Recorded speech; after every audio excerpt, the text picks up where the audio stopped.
Good morning, everyone. Welcome to Starung. So, today we are going to start with the chapter Heredity. So, before moving further, I would like to know whether you also ponder about the questions like why I am short and my peer is tall, why my complexion is fair and the person standing in front of us is dark. So, no worries. Today, in this chapter, we are going to get the answers of all these questions. So, here we go. So, we are going to study about heredity and variation in sexual reproduction. Before moving any further, let's understand the meaning of heredity first. So, heredity means transmission of characters from parents to offsprings. And in this chapter, we also call offsprings as progeny. So, moving further, there are two types of traits. One is inherited traits, and the another one is acquired traits. So, inherited traits are the characters which are transferred from parents to offsprings, whereas acquired traits is a particular characteristic that is developed during lifetime of an individual. So inherited traits contains height, skin color, and whereas acquired traits contains learning music, developing music. So, moving further, there are some rules for the inheritance of characters. These are characters are transferred through genes present in the DNA molecules in the chromosomes present in the nucleus of cell. The inheritance of characters is due to the fact that both the father and mother contributes equal amount of genetic material to the child. So for each trait, there are two factors from one from father and one from the mother. So here basically means the genes that are transferred from parents and mother as well. So moving further, there was a person, Gregor Mendel. He was the Austrian monk. He also studied about the genetics and he is also known as the father of genetics.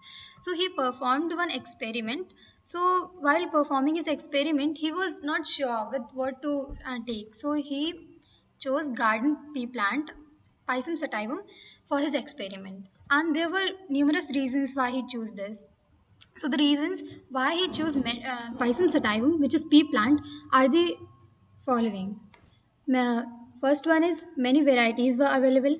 Second one is pure breeding variety was there. Third is peas are normally self-pollinating as they are bisexual. There are many more reasons. So and moving further, there's Mendel experiment on inheritance of traits. So Mendel used a number of contrasting visible characters of garden pea, like characters one is height. So they are dominant and recessive traits. So let's get it clear. What do we actually mean by dominant and recessive traits? So dominant is the one that expresses itself in the presence of recessive trait. Like there are genes. So there are two traits. One is dominant and the another one is recessive trait. And so recessive trait is the one that expresses itself only in the absence of dominant trait. So there are characters like height, color of flower, position of flower, shape of pod, color of pod, shape of sheet, and color of cotyledons. So in the character height, the tall one is the dominant one, and whereas dwarf or short is the recessive one. Same wise, red in the color of flower, red is the dominant trait, and the white one is the recessive trait. Likewise, all these are given. So next, we have some important terms. Mendel called gene as factors. So, and there are different alleles. So, alleles actually mean two alternate forms of a factor. Factor means genes. So, there are two forms, alternate forms, which control the contrast in character. Like it is given T and T. So, capital T is responsible for the tallness, and whereas small t is responsible for the dwarfness. But they have the same, but they are in the same gene. Moving further, we have F1 generation. F1 generation, also called as first filial generation, and F2 generation, second filial generation. So we have here dominant trait and recessive trait, the same which I have explained earlier. Dominant trait, the allele which is expressed in the hybrid, so is called dominant, and the recessive trait, the allele which remains suppressed, is called recessive. So, a single copy of dominant allele T is enough to show dominant character.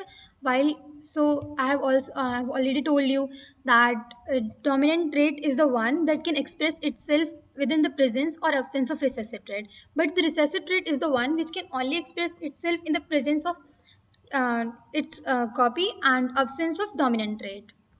So moving further, it is given genotype. So genotype is nothing but just the genetic makeup or genetic constitution. And phenotype is the external morphology, means the physical appearance. And genotypic ratio, the ratio of all genotype in a population. And phenotypic is the ratio of all phenotype in a population. And moving further, the monohybrid cross. So monohybrid cross, the cross between the plants having only one pair of contrasting characters. So while Mendel was performing his experiment, he was confused about which characteristic he should take. So he thought to take height as the character. So So here given, Mendel selected pea plants having one pair of character, a tall pea plant and a short pea plant.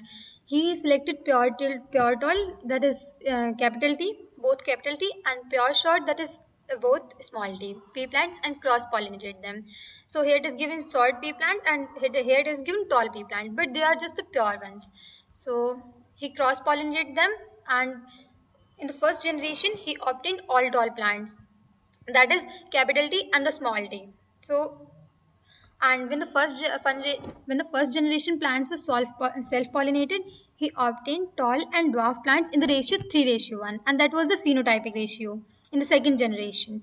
So the ratio of pure tall, that is capital T, hybrid tall, that is uh, capital T and small t, and pure dwarf, that is small t and small t. And genotypic ratio was in the ratio 1:2:1. So here we are going to get it clear.